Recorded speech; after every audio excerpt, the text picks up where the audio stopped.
assim nos diz. Na igreja que estava em Antioquia, havia alguns profetas e doutores, a saber, Barnabé e Simeão, chamado Níger, e Lúcio, Cirineu e Manaém, que fora criado com Herodes, o tetrarca, e Saulo. E servindo eles ao Senhor, e jejuando, disse o Espírito Santo: apartai-me a Barnabé e a Saulo para a obra a que eu os tenho chamado. Então, jejuando e orando, e pondo sobre eles as mãos, os despediram. Que Deus possa abençoar a leitura da sua palavra. Vamos estar orando mais uma vez. Senhor Deus e Pai, nós pedimos a bênção, a graça e a misericórdia do Senhor sobre as nossas vidas, ó Pai. Senhor, que o Senhor abra as nossas mentes e os nossos corações para que possamos entender a palavra do Senhor, ó Pai. Nós pedimos e te agradecemos em nome de Jesus. Amém. Então a última lição, o tema dela é enviando testemunhas. Quem, onde e quando. E assim ele vai iniciar a nossa lição dizendo o seguinte: existem aproximadamente 8 bilhões de pessoas no mundo. Pouca gente, né? 8 bilhões de pessoas. 58% dessa população conhecem o Evangelho. E 97% dos cristãos atuam entre essa população, onde temos igrejas estabelecidas.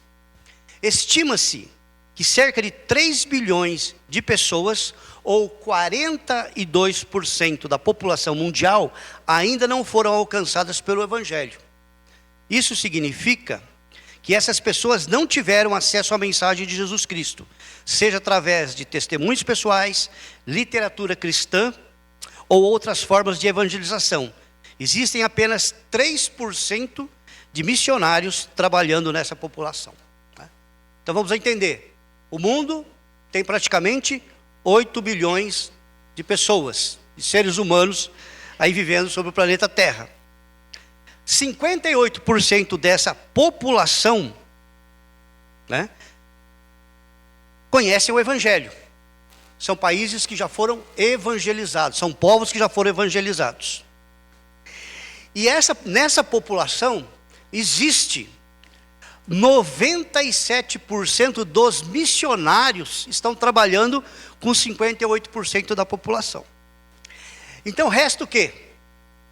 Praticamente, 42% da população mundial, ou seja, cerca de mais de 3 bilhões de pessoas, que não conhecem o Evangelho, que nunca tiveram acesso ao Evangelho. E apenas 3% dos missionários trabalham entre eles. Então, se você pegar no universo de 100% de missionários, 97% está lá trabalhando com 58% da população, e apenas 3% está trabalhando nessa população, nesse universo de 3 bilhões de pessoas.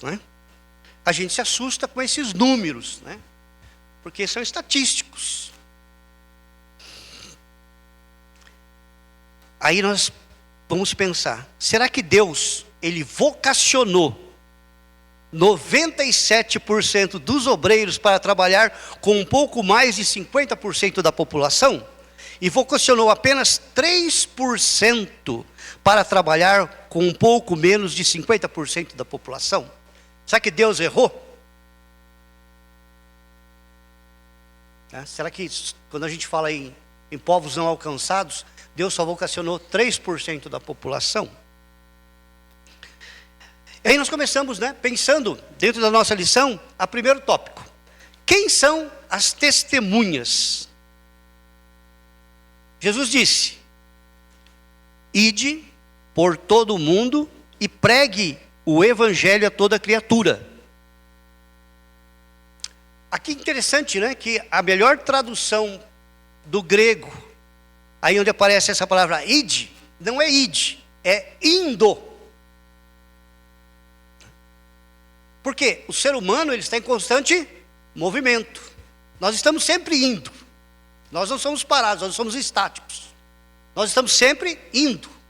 A nossa vida é isso, é ir, é ir, é ir. Né? Então aqui a ênfase nesse texto não está em ir. Onde que está a ênfase no texto que nós acabamos de ler? Olha lá, ide por todo o mundo e pregue o evangelho a toda criatura. Onde está o imperativo? Onde está a ordem aí? É no ir? É no pregar. Indo nós estamos. Ninguém está parado. Mas para aqueles que estão indo, tem uma ordem. Qual que é a ordem? Pregar o evangelho. Pregar o evangelho. E hoje a gente precisa parar um pouquinho e pensar. Imaginar. Eu estou fazendo missões no Brasil. Eu estou evangelizando. Quando a gente fala que está evangelizando, o que é que o... E aqui a gente tem que voltar um pouco pelo bairrismo que a gente sente, né? Que nós somos evangélicos protestantes reformados. Quando a gente fala que a gente está evangelizando, quem é que nós estamos evangelizando hoje?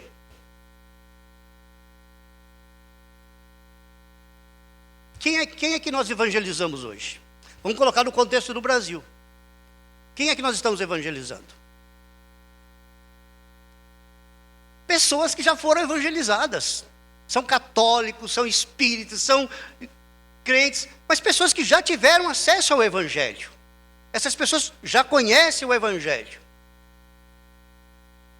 E a gente fala, as pessoas precisam, né? Que nós precisamos notar que nós temos dentro da igreja, né, aquilo que a gente chamava no catolicismo. O catolicismo tinham católicos praticantes e católicos não praticantes. Qual que era o campo de atuação da igreja evangélica? Eram os católicos não praticantes. Né? Aí a gente olha o aumento da população evangélica no Brasil e a gente fecha uma conta da seguinte forma. Que hoje, o que nós temos na igreja evangélica? Nós temos evangélicos praticantes e evangélicos não praticantes. Mas a gente seria desonesto se a gente dizer assim que essas pessoas não conheceram a Cristo. Eles conhecem a Cristo. Eles passaram por rituais dentro da sua igreja, seja católica, né? Se batizaram seus filhos, né? Tiveram uma prática religiosa. Né? O problema aí não está nessa questão da evangelização. Está na questão do aprendizado e do ensino da palavra de Deus. É diferente. Né? Tem muitos movimentos aí que começaram, evangelizaram, mas se transformaram em seitas, em heresias, a partir do conhecimento da palavra de Deus. A gente já aprendeu que a Bíblia é a mãe de todas as heresias. Né? Toda heresia ela é baseada onde? Na Bíblia. Aí a pessoa diz assim, eu sou missionário, Deus me chamou para mim trabalhar, vou trabalhar na Itália, eu vou trabalhar na França, eu vou trabalhar na Inglaterra, eu vou trabalhar na Suíça, eu vou trabalhar na Alemanha. É o que mais a gente vê hoje. Eu vou trabalhar nos Estados Unidos, eu vou trabalhar no Canadá. Você chega lá, aquela população lá, não conhece Cristo? Conhece, na verdade, eles foram o celeiro que vieram para cá. Foram eles que fundaram a igreja. A Europa precisa de evangelização? Não, a Europa não precisa de evangelização. Ninguém precisa evangelizar a Europa. Porque já estão vivendo o pós-cristianismo. Já passaram pelo cristianismo. O que a Europa precisa é revitalização da sua igreja, que é diferente de você plantar uma igreja. Né? E quando você chega lá fora, você vê que a realidade é diferente. Vou dar um exemplo. Dublin. Quando eu estive lá, eu falei, vou procurar uma igreja em Dublin. Né? Vou procurar uma igreja. Nossa, tem tanto missionário que vem para cá, brasileiro que veio para cá. Aí eu falei, que forma que eu vou achar agora? Eu vou entrar nos grupos de Facebook, né? Vou descobrir onde que eles se reúnem. Eu descobri. E eu fui lá. Sabe o que tem lá na igreja? Só brasileiro. Na verdade é uma igreja de brasileiros. De imigrantes que estão lá, que foram para lá, que trabalham, né? A maioria são neopentecostais. Mas não tem irlandês lá. Não tem um nativo lá. Então, aquele que fala que vai fazer evangelização, ele não está sendo honesto. Ele está indo lá para atuar com um grupo de crentes que saíram do Brasil evangélico, que foram lá e hoje se formaram uma comunidade. Não há evangelização. Existe o quê? Uma plantação de uma igreja brasileira, de pessoas que já são crentes, convertidos. Você vê os Estados Unidos hoje, não é a mesma coisa? Nós temos muitas igrejas de brasileiro, né? Pega a Flórida, ali, Miami, região de Miami, lotado de igreja brasileira. Assembleia de Deus, Batista e tantas igrejas.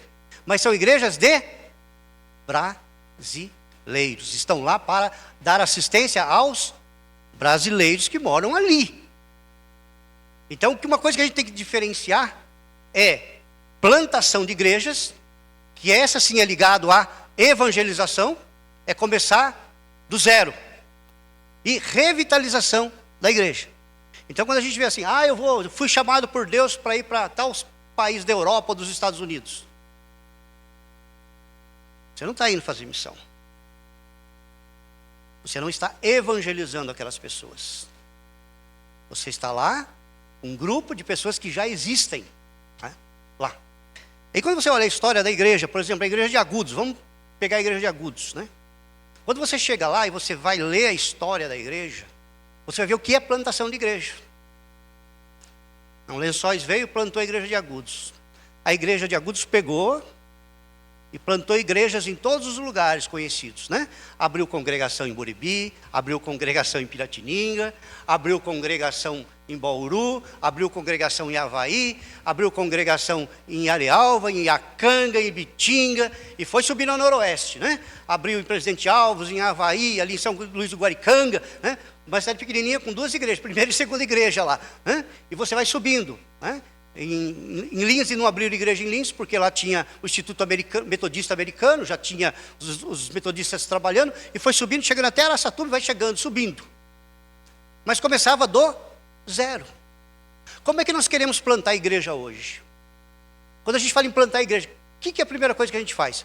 Vamos lá e vamos abrir um salão, vamos alugar um ponto e vamos começar um trabalho. Quando você lê a história da igreja, nenhuma igreja começou dessa forma. Aonde que a igreja começava? Na casa das pessoas. Só depois que a igreja estava formada, é que já tinha condição de alugar um templo, ou comprar, ou construir, que eles iam comprar. Então, por isso que a gente vai ver que vai ter congregação em várias fazendas. Por quê? As pessoas abriam as portas da sua casa, para que ali começasse a obra do Senhor. E aí você começa. Hoje nós temos um grande impedimento. Qual que é o grande impedimento? É a questão financeira. Quando a gente pega os nossos modelos de hoje, a gente quer fazer isso. A gente quer ir lá em Buribi, já alugar um ponto, fazer isso e começar o trabalho. Isso o que é? Custo. Quando na realidade o trabalho deveria ser aonde? Nas casas. Olha o modelo que nós temos hoje na igreja. Olha o modelo que nós temos. Nós temos um modelo de pequenos grupos. Mas vamos ser honestos e sinceros. Qual é o objetivo do pequeno grupo? O que deveria surgir de cada pequeno grupo da igreja hoje? Uma nova congregação. Se nós trabalhássemos biblicamente, nós teríamos em cada ponto uma congregação que seria os pequenos grupos nascendo. É um trabalho que nós começamos nas casas. Mas qual é a visão? Qual é o objetivo? Vamos passar um tempo gostoso de quinta-feira, de comunhão. Mas será que esse é o objetivo? Se a gente olhar, chegar lá 10 anos de pequenos grupos e fazer uma análise, que fruto teve? Mas nós já temos uma igreja no centro. A congregação cristã tem uma igreja no centro, mas tem igreja em todos os... A Assembleia de Deus tem um templo, mas tem em toda a cidade. Como é que começaram esses trabalhos? Começam nas casas. Então, isso sim é plantação de igreja. Isso que faz a igreja crescer. Aí você vai no início da igreja. A igreja não tinha um templo. Ela se reunia numa casa, né? A igreja começou lá. A gente já até sabe que nós temos 150 anos de história e não só 120 anos de história. Mas foi nas casas. Aí você vê que a igreja que foi organizada numa casa tinha 200 pessoas. Porque tinha 95 membros maiores. E mesmo tanto, um pouquinho mais de menores. Aonde estavam essas pessoas? Na casa? Você conseguia colocar 200 pessoas numa casa? Não. Onde eles estavam? Nos sítios, nas fazendas, nos povoados. Ali que eles estavam. Mas faziam parte da mesma igreja, da mesma comunidade. Então, aonde é que nós perdemos a nossa visão? Por que que nós deixamos de crescer? Por que que as outras denominações abriram as suas congregações e a gente ficou apenas numa única igreja? Porque nós perdemos a visão da plantação de igrejas. Pois não?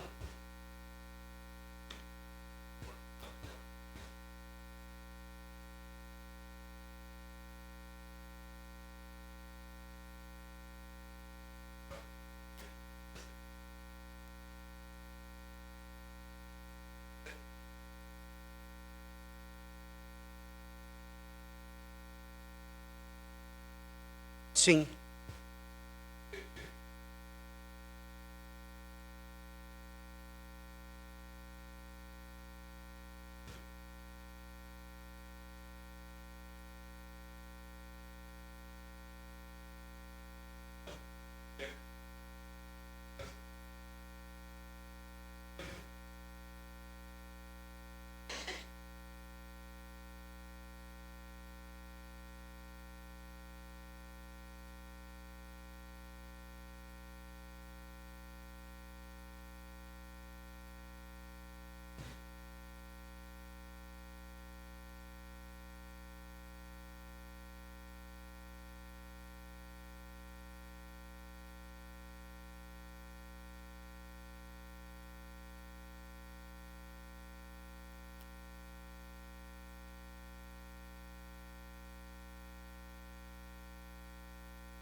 Então, eu penso assim, se eu for analisar a história da igreja presbiteriana, né, a implantação foi muito rápida. A igreja de Agudos, por exemplo, ela no espaço de 15 anos, ela abriu mais de 15 congregações, que hoje são igrejas. Tá? Nós tínhamos, por exemplo, congregação em Pederneiras, hoje nós não temos mais. Nós tínhamos uma congregação grande em Jaú, hoje nós não temos mais. Nós tínhamos uma congregação grande em Ibitinga, hoje nós não temos mais. Nós tínhamos uma igreja grande em Piratininga, hoje nós não temos mais. Porque Piratininga é da IPB. Por quê? Nós implantamos lá. Só que chegou um momento daquela igreja de Piratininga que o pessoal da IPB era maior do que o pessoal da IPI lá. Então, resolveram passar aquela igreja para a IPI, para a IPB. Jaú é a mesma coisa. Quem conhece Jaú, conhece a igreja presbiteriana de Jaú, é enorme. Por quê? Porque a maioria era da IPB. Pederneiras é a mesma coisa. Uma IPB muito forte. Ibitinga a mesma coisa. Mas não negou o fato de que foi a igreja que implantou a igreja lá. Né? Se vieram outras famílias com o tempo, isso é normal, né? Essas pessoas mudando. Mas a igreja sempre teve essa visão de plantação de igrejas. Tá? Ela teve a visão de plantação de igrejas. Né? Se você imaginar que um pastor daqui, ele ficava 38 dias fora visitando os campos. A cavalo, a trem, aquilo que você imaginasse. Então, eles eram plantadores de igreja. Ah, mas isso foi aquele tempo. Qual é a experiência que nós estamos vivendo hoje com uma igreja no Brasil, que é a Igreja Presbiteriana de Pinheiros? Ela é uma igreja plantadora de igreja. Está nascendo uma igreja por ano. Pelo trabalho missionário da Igreja Presbiteriana de Pinheiros. Isso porque eles estão na internet, mas existem muitas igrejas que estão fazendo o mesmo trabalho, sendo reformadas, de plantação de igrejas. Você vê que em várias cidades estão chegando, né? Chegaram em Macatuba, e a gente vê onde a gente parou. Vamos pensar bem aqui, hoje. Vamos ver a nossa realidade. Como é que está a nossa região aqui, da igreja presbiteriana? Vamos ver um exemplo. Muribi nós já tivemos igreja, hoje nós não temos mais. Nós temos Barra Bonita. Temos igreja presbiteriana? Independente? Não temos. Igaraçu do Tietê, nós temos igreja? Nós tivemos uma igreja forte em Tupá, mas Tupá desapareceu, acabou. Mas tem Domélia. Lá tinha uma igreja. Existe igreja hoje em Domélia?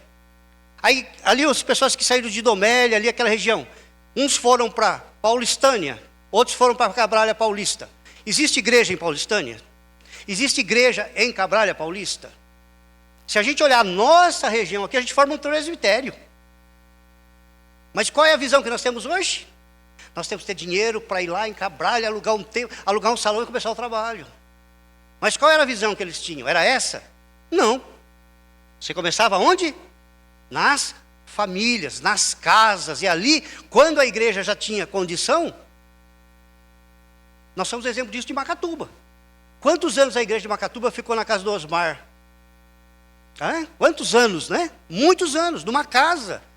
Os bancos estavam, foi banco daqui, foi para lá. Né? Mas funcionou mais de, acho que uns 12 anos, numa casa. Até que deu o passo de alugar o primeiro salão. Né? E as pessoas deixavam de ir porque era numa casa? Não. Existia até escola dominical. Chegou até um pastor residente lá, que a igreja era naquela casa. Né? Continuava na casa ali do Osmar. E tinha um pastor residente ali. Então, quando nós olhamos para essa realidade, a gente tem então que fazer diferenciação. Revitalização não é plantação de igrejas. Quem está revitalizando é algo que já existiu, ela caiu, ela declinou e agora ela começa a voltar ao primeiro amor. Nós não tivemos uma revitalização da igreja de Agudos? Tivemos, né? A igreja passou anos e anos e anos sem pastor residente. Né? O pastor vinha uma vez por mês, não vinha, dona Dalva? Vinha uma vez por mês. Até que um dia que o presbitério falou, vamos investir na reabilitação da igreja de Agudos. Né? Nós éramos do presbitério de Bauru. Nós estávamos tão pequenos e tão fracos que a igreja de Bauru tomou a decisão. Agudos será uma congregação da primeira igreja de Bauru. Aí o presbitério de Botucatu falou, não, vamos investir na reabilitação dessa igreja. Foi investido. O que aconteceu com a igreja de Agudos? Então, a nossa igreja hoje, ela é fruto de revitalização. Se ela está onde ela está, porque ela foi revitalizada. E quando nós entramos aqui no nosso texto, nós vamos entender, né, que esse ide de Jesus, né, o grande mandamento ali é você pregar o evangelho. E quando você olha lá, Pedro escrevendo, né, na sua primeira carta, no capítulo 2, verso 9. Vós, porém, sois raça eleita, sacerdócio real, nação santa, povo de propriedade exclusiva de Deus. Hoje a grande maioria fica por aqui nesse versículo. Para aqui. Porque eu sou povo santo, porque eu sou raça eleita. Mas, como é que é o versículo? A fim de proclamardes as virtudes daquele que vos chamou das trevas para a sua maravilhosa luz. Né? A gente para aqui e fala, não, hoje, olha, eu estou salvo, sou raça eleita, sou tudo isso. Mas você tem uma missão, continua tendo uma missão, que é a proclamação do evangelho. Porém, no Novo Testamento, há chamados especiais do Senhor a pessoas específicas para ministérios específicos, também específicos. E dentre esses nós temos, né, apóstolos, pastores, profetas, evangelistas, mestres. O Senhor separou alguns para o ministério transcultural, como Paulo e Barnabé. Não foi separado? E Paulo depois se intitulou o apóstolo dos gentios. Lá em Gálatas capítulo 5, versos 15 e 16, ele diz, quando, porém, ao que me separou, o que é que separou Paulo? Antes de eu nascer, e me chamou, me vocacionou, pela sua graça, aprove revelar seu Filho em mim, para que eu o pregasse entre os gentios, sem detença, não consultei carne nem sangue. Então o que Paulo tinha? Convicção de que ele foi chamado, ele foi alcançado pela graça de Deus, só isso. Porque ele tinha um ministério, ele tinha uma missão, e a missão dele, né, foi pregar o evangelho entre os gentios, né? Paulo, ele foi para os gentios para revitalizar a igreja? Não tinha igreja. Ele foi para implantar igrejas.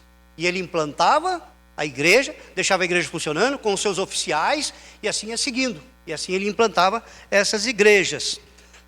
E ele continua, lá em Romanos 15, 20. Esforçando-me deste modo para pregar o evangelho, não onde Cristo já fora anunciado. Paulo não pregava onde Cristo já havia sido anunciado, para não edificar sobre fundamento alheio. Então Paulo, qual era a preocupação de Paulo? Pregar onde? Onde não tinham conhecimento do evangelho. Então quando a gente vê hoje, eu sou chamado para pregar na Europa, sou chamado para pregar nos Estados Unidos, eles não têm conhecimento de Cristo? Eles têm o conhecimento de Cristo, né? Têm o conhecimento. Eles perderam a visão, não é? Movimento liberal e tantas outras coisas, mas eles têm o conhecimento. As igrejas funcionam normalmente, as igrejas estão lá. As igrejas estão presentes lá. Tem igreja lá de 500 anos, 600 anos, estão lá, funcionando. Se tem gente ou não tem, aí já é outro problema, né? Mas o que aquela igreja precisa? De revitalização. A igreja já existe, ela já está implantada. Ela precisa ser revitalizada, né? Então, se a gente pudesse dizer assim, a igreja da Escócia, por exemplo, né, que é a mãe das nossas igrejas, é uma igreja que precisa ser revitalizada.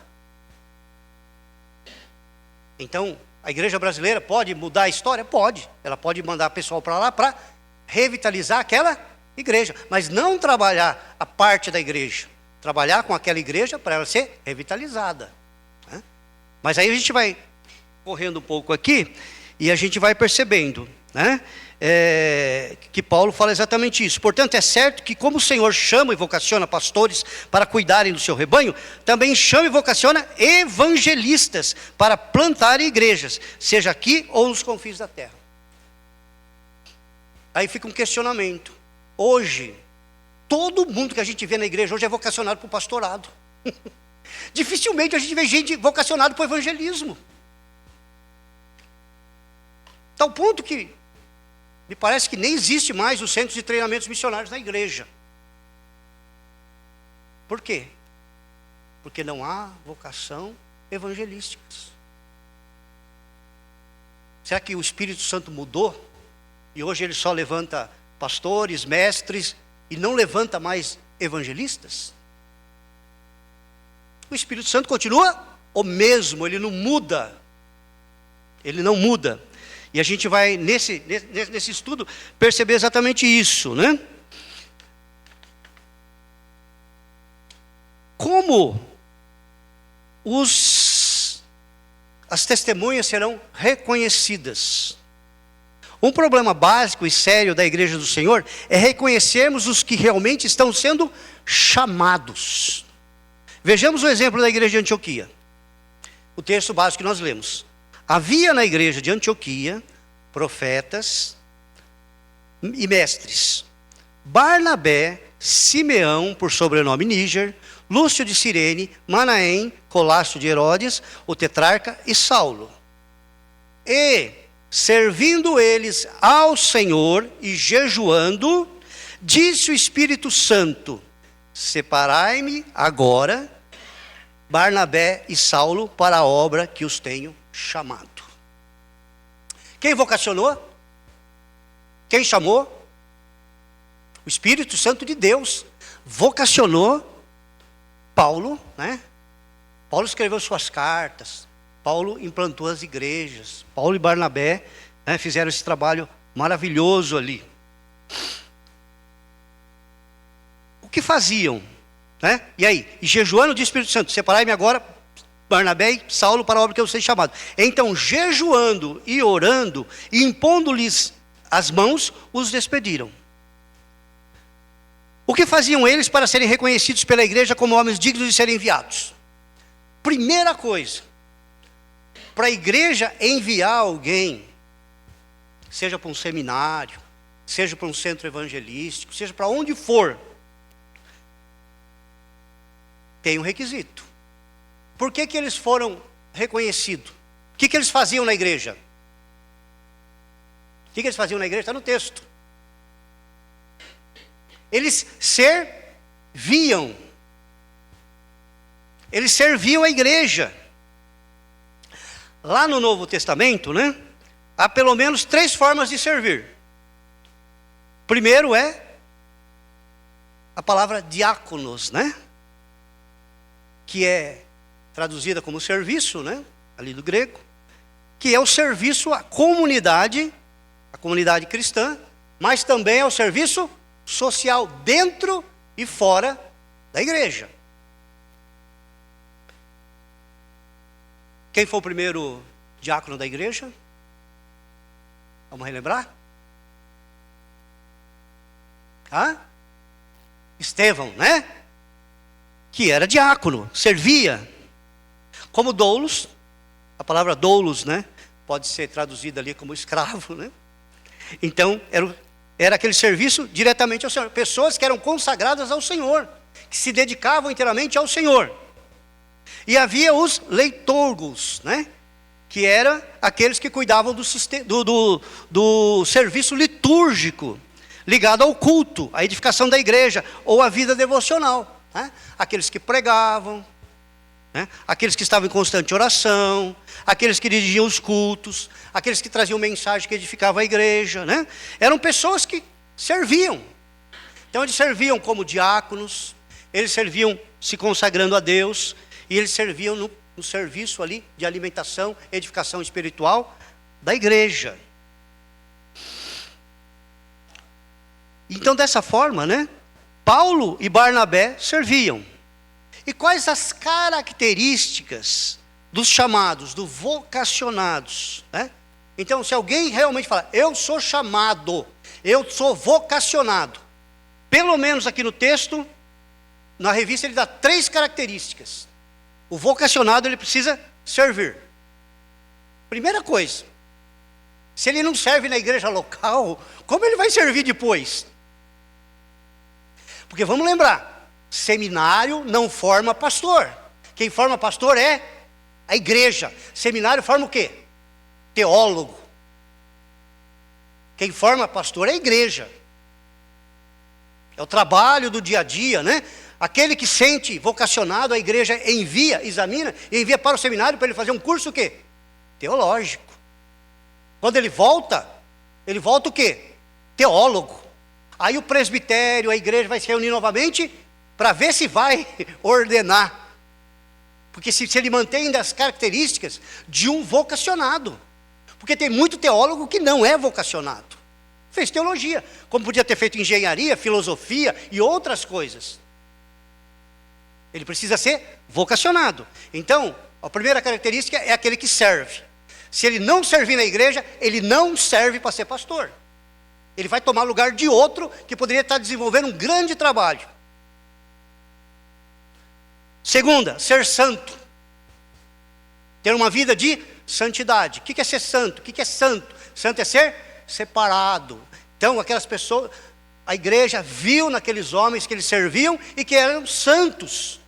Homens dignos, homens de testemunho na sociedade, homens de testemunho na vida da igreja, que não iriam envergonhar o evangelho, que aonde eles estivessem, eles levariam o testemunho da fé cristã, e as pessoas se converteriam, não pelo discurso, mas pelo testemunho de vida daquelas pessoas.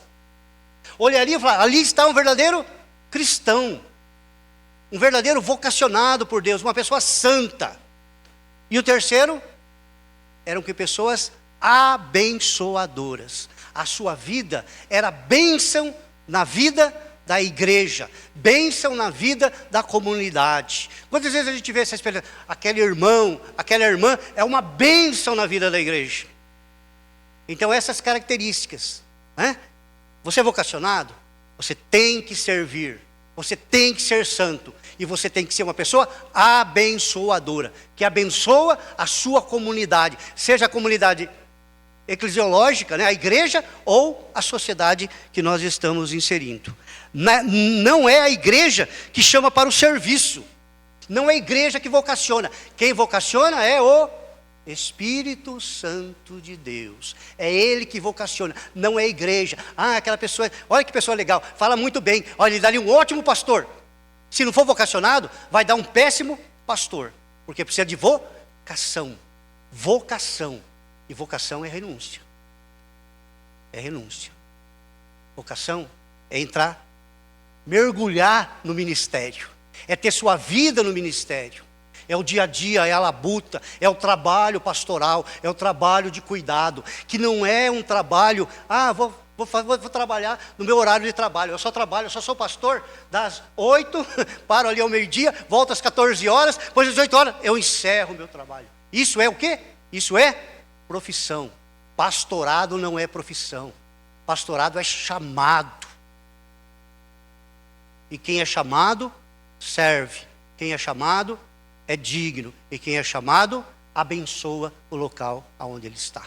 São características. Quando você vê uma pessoa servindo, sendo santa e sendo abençoadora, com certeza ele é uma pessoa vocacionada. Para onde serão enviados? A igreja precisa ter uma visão do mundo, pelo simples fato de esta é a visão de Deus. Geralmente restringimos àquele país ou àquele povo com o qual temos mais afinidade, né?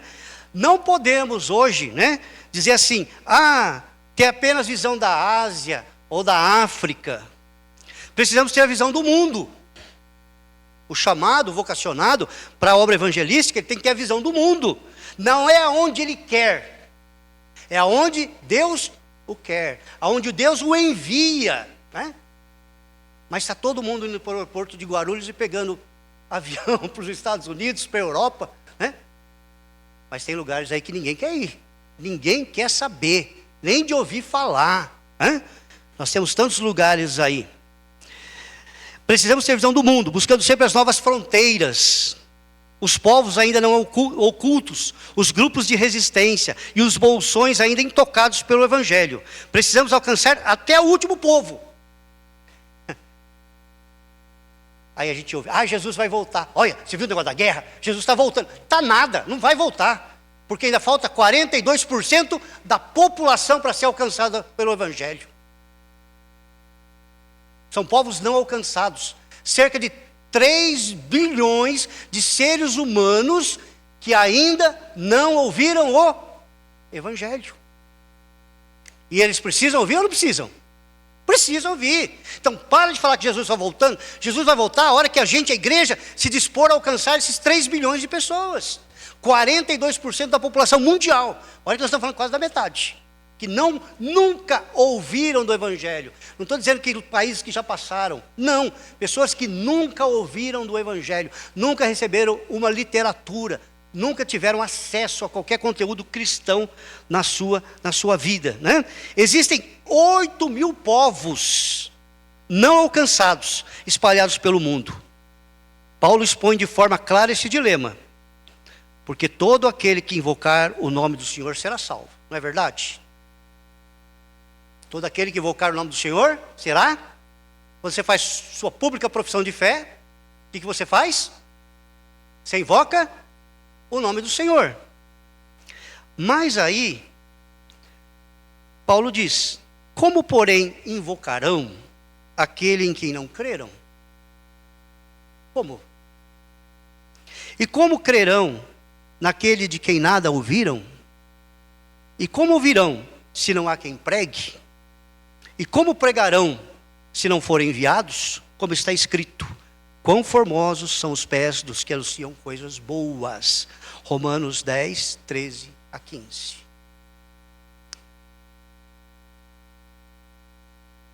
Então vamos pensar. Paulo fala aqui em quê? Em salvação. Mas ele fala em salvação para quem? Para quem é salvação? Do texto. Para quem é salvação no texto? Romanos 10, 13 a 15. Vamos lá. Vamos fazer exercício, vamos buscar na Bíblia. Para quem é salvação? Para quem é salvação? Vamos ler.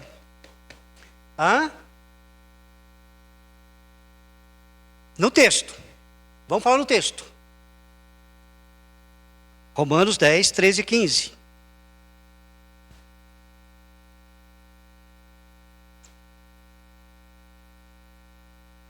Para todos aqueles que invocaram o nome do Senhor. Não se pode invocar sem crer. Para eu invocar o nome do Senhor, eu preciso crer. Não se pode crer se não ouvir. Não se pode ouvir se não há quem pregue. Não se pode pregar se não há quem envie. Então, quando a gente fala em evangelização, em testemunho, em fazer discípulos, nós vamos olhar para a igreja. E a igreja aqui, ela tem uma função apenas. É a igreja que vocaciona. Nós aprendemos nessa manhã. É a igreja que vocaciona. Hã? É a igreja que vocaciona? Hã? Não, quem é que vocaciona? É o Espírito Santo de Deus. Bom, fez a parte, ele vocacionou. A igreja tem duas funções naquele que foi vocacionado. O que a igreja tem que fazer? Primeiro, o que a igreja tem que fazer? Quando surgiu os vocacionados, o que a igreja faz? Hã? O que a igreja faz? Ela tem que examinar. E ele tem que ter 3 características segundo a nossa lição. Qual é a primeira? Qual a primeira? Servir. Ele serve? Não, não serve, então não serve. Serve? Não serve, então não serve. Segunda característica, ele tem que ter testemunho, que é santidade. Porque senão vai dar um péssimo exemplo depois. E quem sofre, não é isso que nós estamos vendo hoje? A igreja não sofre por causa disso? Muitos que não dão testemunho lá fora e acaba, todo mundo acha que crente é tudo igual hoje, né? Está tudo no mesmo balaio. Quando na verdade não é. Tá? E a gente pode dizer que é uma minoria que faz isso. Mas para a nossa sociedade é a maioria, né? Porque todo mundo está no mesmo cesto, né? E qual a terceira? Essa é uma pessoa abençoadora. Se a pessoa não abençoa a sua própria igreja, como é que ela vai abençoar depois? Ela vai aprender no seminário a servir. O seminário não ensina a servir. O seminário vai ensinar teologia.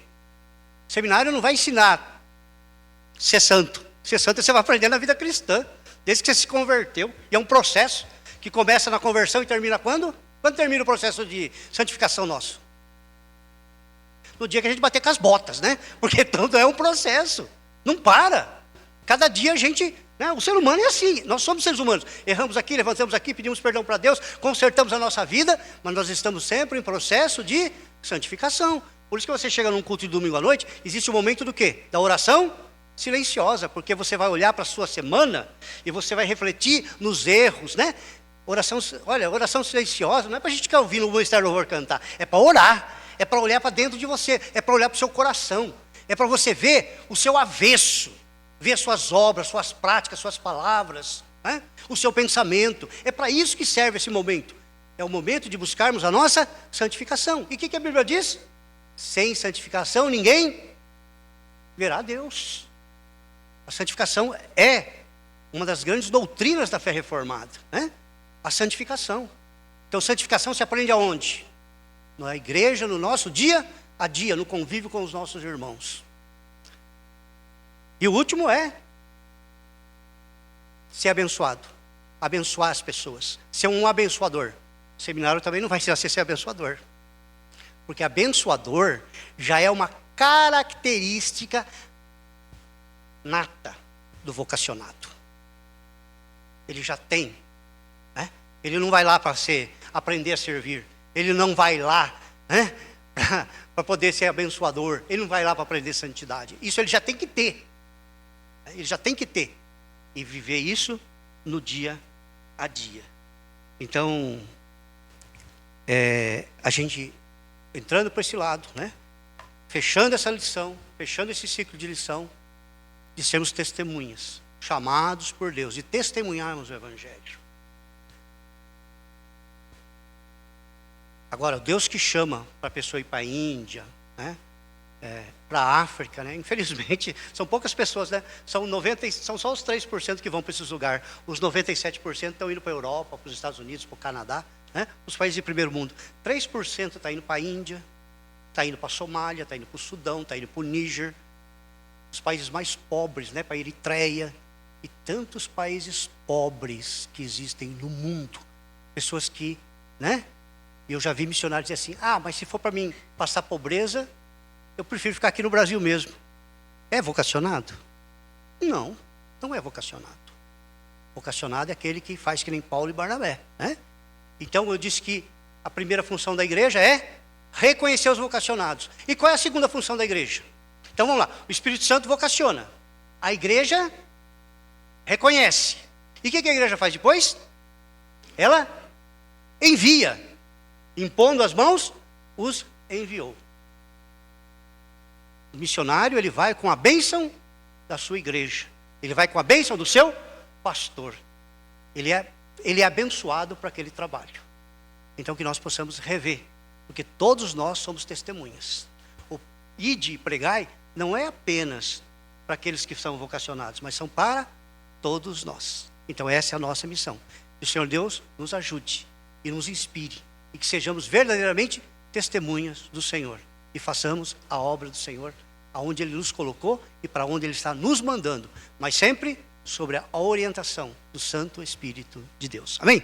Vamos estar orando?